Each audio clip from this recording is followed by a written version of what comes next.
name is Marguerite Schinkel. I'm a member staff at the SCCJR, and I've known Alice for a good few years now. And I think what really drew me to her work and to herself is that she, I think what we have in common is a real interest in how punishment is related or feels to be related often to notions of justice. And so Alice's work, Alice has done this in her PhD and also afterwards with her PhD, which she's going to be talking about today because that's what her book is based on, was an ethnography of a prison in England. They're mostly sex offenders or sex offenders were held exclusively. And so the book is called Stains of Imprisonment, and it's available actually for free if you go to the website Luminos, if that's right, Alice. And there is a link there, you can download it. And I really, really recommend it, especially if today's talk has whetted your appetite. Just to give a little bit more of an overview of Alice's achievements. So she did her PhD at Cambridge and worked at a big ERC funded project there afterwards as well on imprisonment in England and Wales and Norway, a comparative project. She was an ESRC postdoctoral fellow and she partly wrote this book, and also has had an ESRC New Investigator grant, but is currently a lecturer at Liverpool University and has been there since about last August. All right, Alice, over to you. Thank you so much, Marguerite. It's especially nice. I'm going to try and share my screen. I'm not going to share and talk at the same time because I don't think I can do that. There we go. But it's especially nice to have you introduce me because I am a huge fan of your work, and I think I agree that we have a lot of shared interests and focus, and in particular this interest in moral communication is, if it's not an interest that I took from you, it's something that I very soon after I heard the phrase, I read your 2014 article, so I actually thank you for that. And thanks to everyone for coming along today. I don't know what the weather's like in Scotland, but in Liverpool it is extremely nice weather. So I very much appreciate you being here on a Friday afternoon. So in today's talk, I'm going to answer the question that my book answers, or I'm going to try to, which is what do prisons morally communicate to men convicted of sex offences? And we're going to start the talk where the book starts, which is with an event which I think illustrates or encapsulates much of the political and popular discourse around the punishment of sexual violence. Oh, there we go. So in May 2011, Ken Clarke, who was then the Minister of Justice for England and Wales, appeared on the popular British radio programme Victoria Derbyshire to talk about his plan to cut the prison population by increasing the sentencing discount people receive for an early guilty plea from 1/3 to 50%. So if people pled guilty early enough, they were going to get a half off, basically. Derbyshire opened the segment by asking why Clarke wasn't making an exception for rapists, those were her words, and argued that people convicted of rape often receive disturbingly short sentences. The segment quickly descended into a discussion about what counts as rape. In his effort to defend his policy, Clarke insisted that sentences weren't as short as Derbyshire claimed. And to kind of defend this argument, he claimed that there was a difference between what he called rape in the ordinary conversational sense, which involved a man forcibly having sex with a woman and she doesn't want to, and things which he thought were legally categorized as rape, but which he considered to be less serious and perhaps more deserving of the shorter sentences. This was Clarke's argument. Derbyshire refused to accept this distinction, pushing back and insisting that rape is rape. A phrase which is both tautological, it just says that something is itself, but also politically significant. It's a sign that the speaker understands the gravity of the act. Clarke's failure to recognise this significance, the failure to realise the significance of saying that something is itself and it is wrong, led to a political furore, which led in turn to the end of his proposed policy, and a few months later, the end of his time at the Ministry of Justice. And so most of this talk is, like the book, a description of the prison in which I did my fieldwork. But I start with this one example in both the book and the talk, because I think it illustrates the public conversation about sexual violence that the prison was one speaker in, although often an overlooked speaker in. It illustrates that even when there are calls for penal reform, reduction or abolition, sexual violence often functions within these calls as what American legal scholar Aya Gruber calls a silent exception. So we might want penal reduction, but not for this group. Or it functions as a warning or a threat. If you do this, then you'll do this to this group too. So in this instance, Derbyshire is arguing that the wrong people might benefit from Clarke's policy. Clarke was unable to counter it, and thus a policy which was designed to make the legal system run more smoothly and cheaply and shrink the prison population was delegitimised. And Derbyshire's argument is also interesting. So another reason why I find this incident interesting is because I think Derbyshire's argument offers an example of mainstream feminist thinking about the ideal response to sexual violence, which is the idea that responding to violence with more criminal justice and more punishment and distributing this punishment more generously is a route by which we can get to justice. And this thinking is really obviously manifested in England and Wales, in Scotland and in other countries in a really very understandable effort to reform the justice system in order to increase the rates of convictions in cases of sexual violence, and in some cases also to lengthen the sentences that people receive. And these campaigns are driven in part by the belief that more convictions and longer sentences are good for public protection, but they're also driven by the argument that convicting more people and lengthening the sentences people receive sends a useful denunciatory message. It's a way of declaring, in Derbyshire's phrase, that rape is rape and that rape is wrong, and that you achieve that by convicting people and sending them to prison for a long time.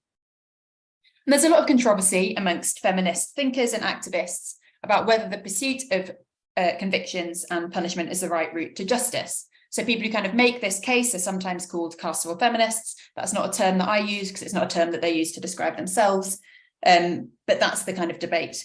And I'm not going to take a direct position on that debate today, in part because I don't actually have a clear position on it myself. I think it's complicated, and I find it hard to locate myself stably within it. But I do think the way the debate is framed is quite striking, and that those who push for and I think it's striking that those who push for a higher rate of conviction often imagine such convictions as an endpoint, as a goal.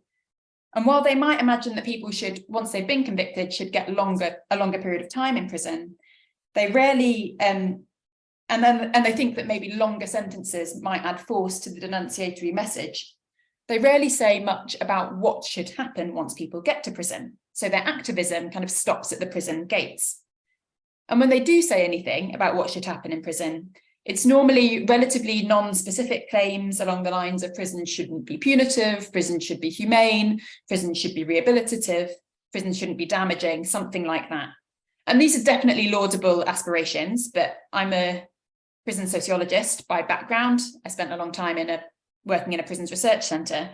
And I think any prison sociologist would tell you that it's quite difficult to kind of straightforwardly action those aspirations.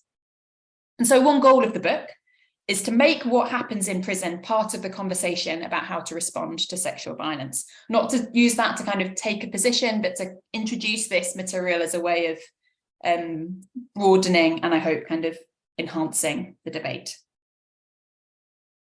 So the book, as Marguerite said, is called The Stains of Imprisonment, and it was based on my PhD research, which was conducted in HMP Stafford, which is an English prison which only holds men convicted of sex offences.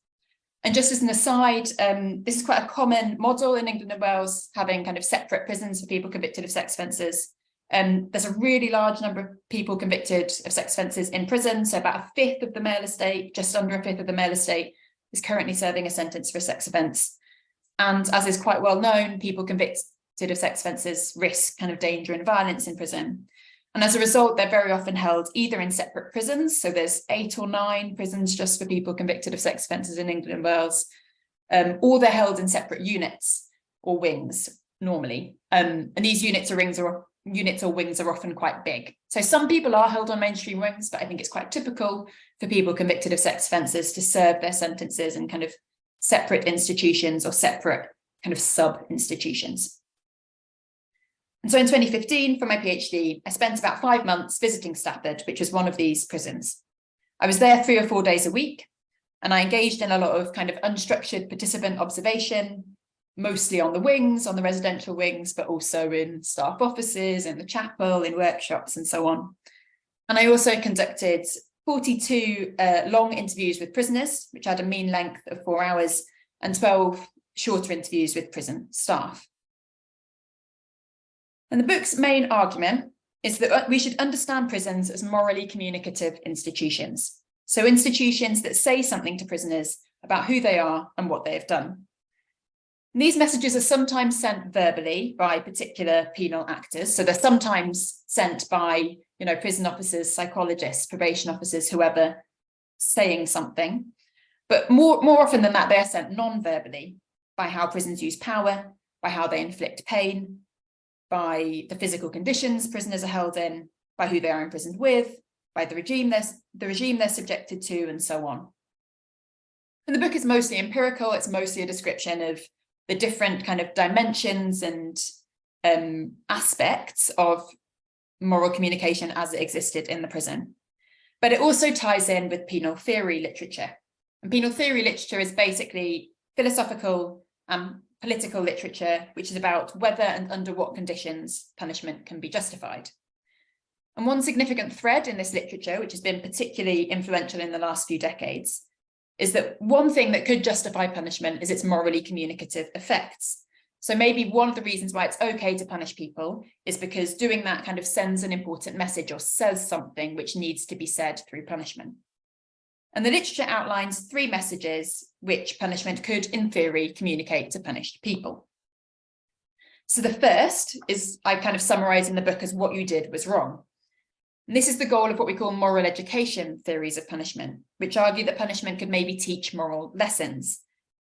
And the message is criticized for lots of different reasons, for being paternalistic, for assuming that people don't already know the difference between right and wrong, for not paying account to the many inequalities that feed into the criminal justice system, and also for not really exploring or considering how the deliberate infliction of pain, which is what punishment is, can be something that kind of teaches and kind of does the kind of cognitive transformation that education involves. The second moral message, you should feel guilty about what you have done, is more common with penal and popular amongst penal theorists. And it's largely, but not solely, associated with the Scottish penal theorist Anthony Duff, who I know Marguerite has written about, and who many people in the room may also be familiar with Duff's work. So Duff and these penal theorists argue that the goal of punishment is to appeal to a pre-existing sense of wrongness that people already have, and either prompt people to feel guilty about their offences or give them the space in which they feel that guilt, and then undertake a sort of semi-public penitential ritual, a semi-public apology. Duff calls it a secular penance, which will kind of, because it will be undergone, the ritual then kind of allows people to re-enter the moral community once the punishment is over. So my guess is that some people here are uncomfortable instinctively with the idea of punishing in a way which aims to send these types of moralizing messages. And I think it kind of pulls up for people a lot of ideas that are reminiscent of, Victorian moralizers or whatever. And I want to be clear that I'm not saying that this is the way we should organize our systems of punishment. But I do think that it's clear that out in the world, the idea that punishment should be morally communicative runs quite deep. So I think quite a lot of people think that this is how punishment should work. And these 2 messages are often seen, the first 2 messages here are often seen as legitimate by penal theorists or by members of the public. And I think that together, the first 2 messages send the same message that Derbyshire wants to send. So in our case, they kind of send the message that rape is rape and that rape is wrong. And were they to be sent effectively, penal theorists argue they would result in feelings of remorse, which has been defined by philosopher Miranda Fricker as the pained moral perception of the wrong that one has done. But what I argue in the book is that the prison failed to generate such feelings of remorse. While many people I interviewed reported feeling very remorseful and repentant, and those feelings were definitely very present in the prison, they almost always predated their imprisonment and punishment. And in fact, quite a large proportion of people contested either their moral guilt or their legal guilt. So about a third of the people I interviewed steadfastly maintained that they were innocent of their offences. And that kind of number is relatively common amongst people doing research of people convicted of sex offences. And another third or so accepted kind of legal guilt, but didn't really recognise it, didn't really think that they'd done anything wrong. I only interviewed one person of the 42 who said he started his sentence seeing himself as innocent and then shifted during the course of his sentence to see himself as guilty. And I only interviewed a handful who said that their feelings of remorse deepened as their sentence progressed. So if there are these penal theorists who think that maybe we can use this technology, the penal technology of the prison, to kind of generate remorse, it doesn't appear to be working in that way. Rather than sending either of these messages, the book argues that what the prison was more often doing was sending the third message, which was, you should feel ashamed of yourself. And this is a message which kind of lurks within penal theory discussions as a sort of humiliating, degrading and unjustifiable message, which they fear that badly done punishment could slip into sending. So it's not something that they think it should send, but it's a kind of monster danger message that if we get it wrong, this might be what happens. In Stafford's case, the prison sent the message that prisoners were bad, shameful, disgusting people, irredeemable objects. And through sending this, it counterintuitively discouraged them from taking accountability or from feeling remorse from what they had done. Rather than sending the message rape means rape, it said rape means rapists. And people's attention was focused on resisting that shaming and staining message. So I've answered the question. This is the message that the prison sent. But the rest of what I want to talk about today is why this message was sent. And if you take away anything from what I say today, I would like it to be that this message was morally communicated, despite the fact that it was not the intention of the people working there. At the time I was in Stafford back in 2015, Stafford had recently taken on a new function as a prison for people convicted of sex offences. It was only kind of a year into that new role, and it was kind of feeling its way into working out how to fulfil this role. Since I stopped doing fieldwork there in 2015, over the last 8 years, it's developed quite a good reputation as quite a rehabilitative, treatment-oriented prison for people convicted of sex offences. I've not been back myself for about 5 years, so I can't speak to it myself, but it definitely has a kind of good reputation. Back in 2015, it was a relatively traditional public sector prison in the kind of English context. So it was staffed by experienced professional officers. The culture was heavier than it needed to be, but it wasn't brutal. This wasn't an institution that was staffed by cruel individuals who saw themselves as participating in a ritual of deliberate shaming. And the fact that they were participating in such a ritual was not clear to them, and I don't think it was intentional. So prisons, as we have them, are built on explicitly moralising foundations. At their root, they physically separate those who are deemed morally faulty because of having committed a crime from the moral mainstream. That's what they do most fundamentally. And also the reformers who established the early penitentiaries from which modern prisons have developed definitely did see themselves as kind of moralisers saving souls. The prison was supposed to be kind of a moral cure. But these kind of moralising foundations have since been obscured and distorted by the institutional architecture which has been built over them. So as described in David Garland's early work, Punishment and Modern Society, processes of bureaucratization and managerialism have redefined the social meaning of punishment, meaning that imprisonment is no longer seen as part of a morally communicative ritual, and instead what goes on in prisons is increasingly seen as the delivery of a predetermined punishment. So a prison becomes a machine carrying out something that has already been decided by someone else, rather than a kind of ritual participant. And so the idea is that there's a kind of moral division of labour between the courts, which allocate punishment, and this is where the kind of Durkheimian border-setting, expressive, declarative work is supposed to go on, and then institutions of punishment delivery, like prisons. And those who work in prisons therefore try to keep their own practice free from the infection of moral sentiments. And we see this in the aphorism that's really common in prisons in England and Wales: people go to prison as punishment and not to be punished further. But Garland argues in his book, and my book agrees, that this purported division of labour has not managed to subtract the morally communicative dimension of punishment from the prison. Instead, the morally communicative dimension is present everywhere, but is both submerged and distorted by penal practice. What do I mean by present everywhere? And what did this presence look like in the specific context of Stafford, which was a prison just for people convicted of sex offences. Well, throughout the book and in the book's title, I describe the prison as stained by prisoners' convictions. And I argue that such convictions have become the principal factor governing their identities in prison.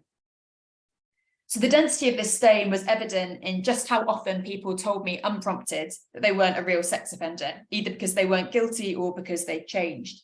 And actually, I think that some version of that conversation is probably the most common conversation I had in the prison. It was very common for people to come up to me and want to tell me something about why they weren't who they thought I thought they were.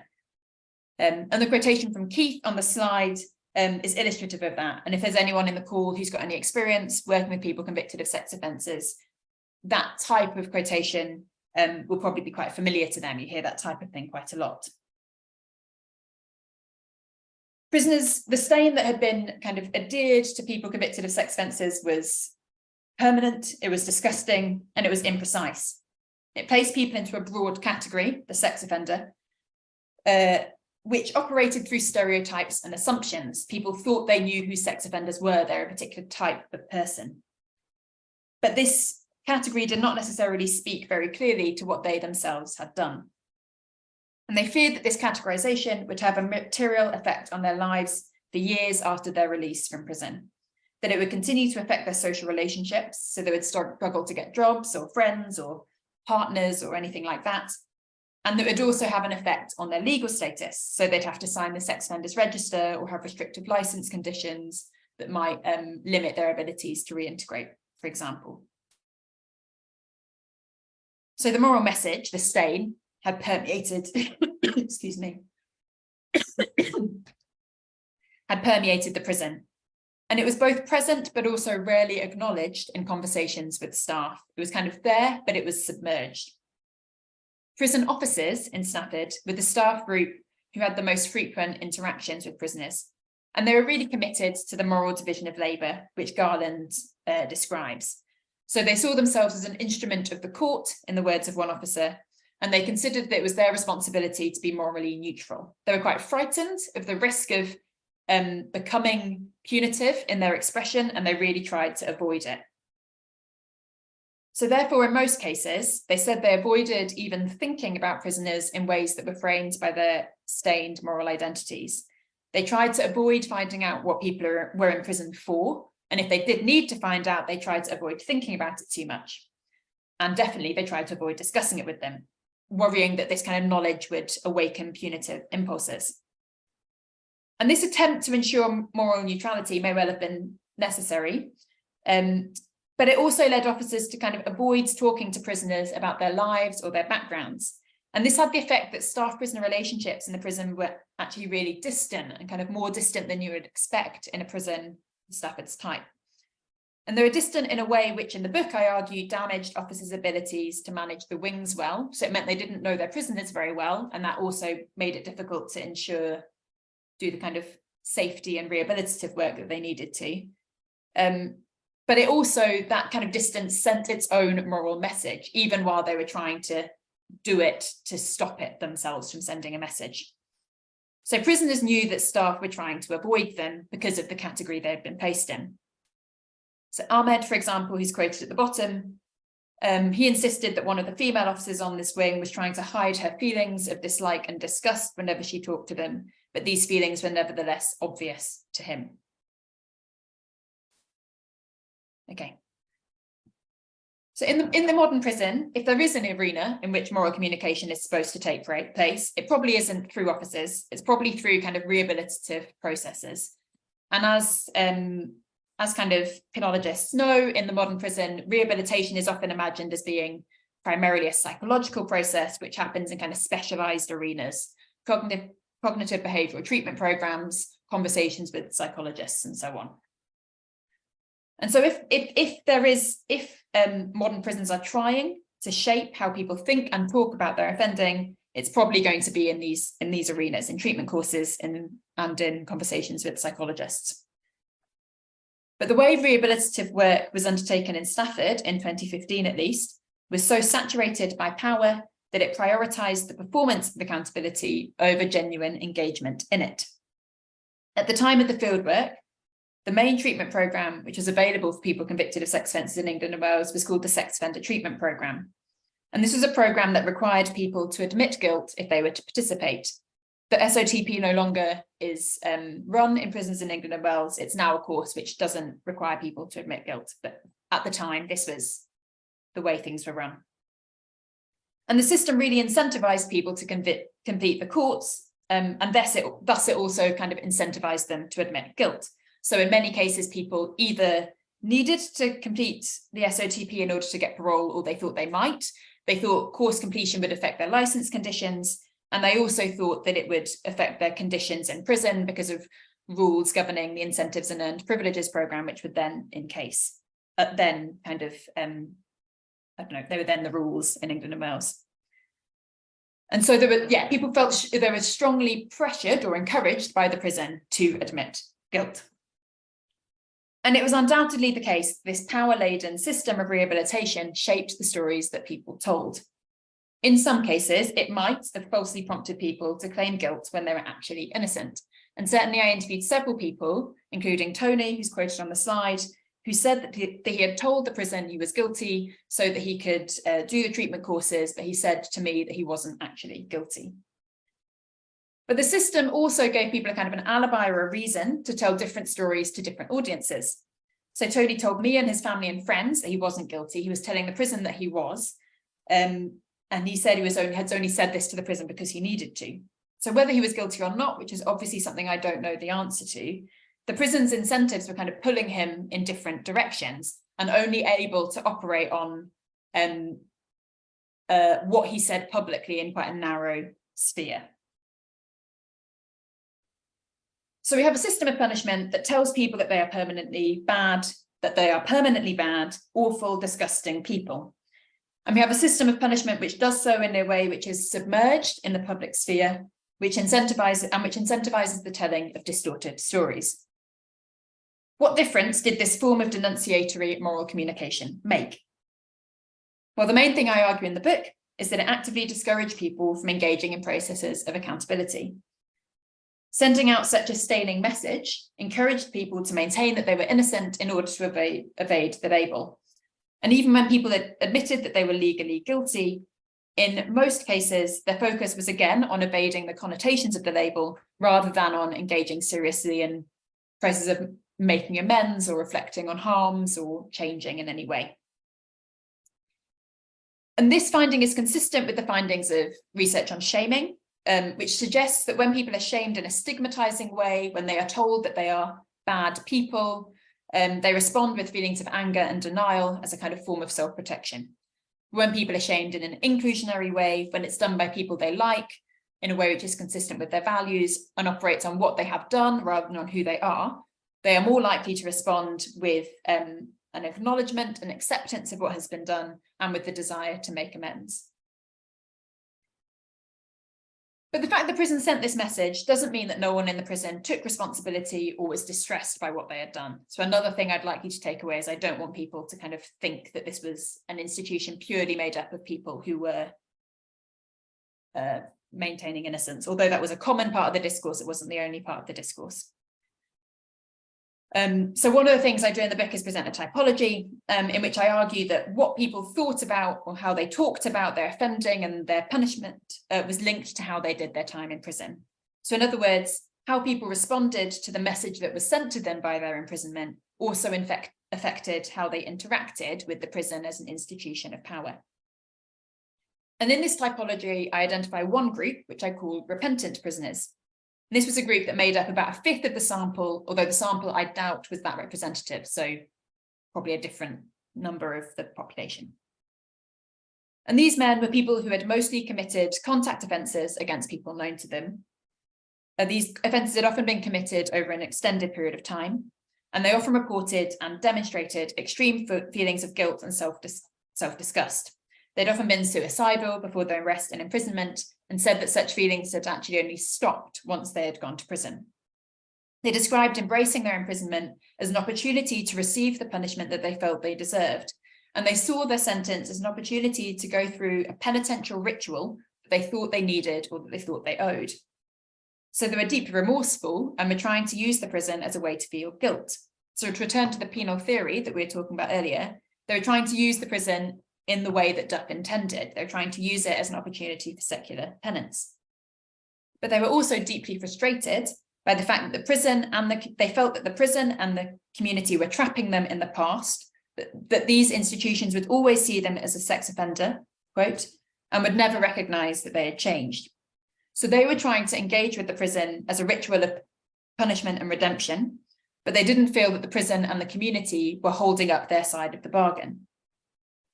And so they kind of expressed anger and frustration with the people who worked for the prison. In some cases, over time, they kind of disentangled from the institution and saw their own kind of personal moral journeys as something which might involve kind of active resistance against the institution.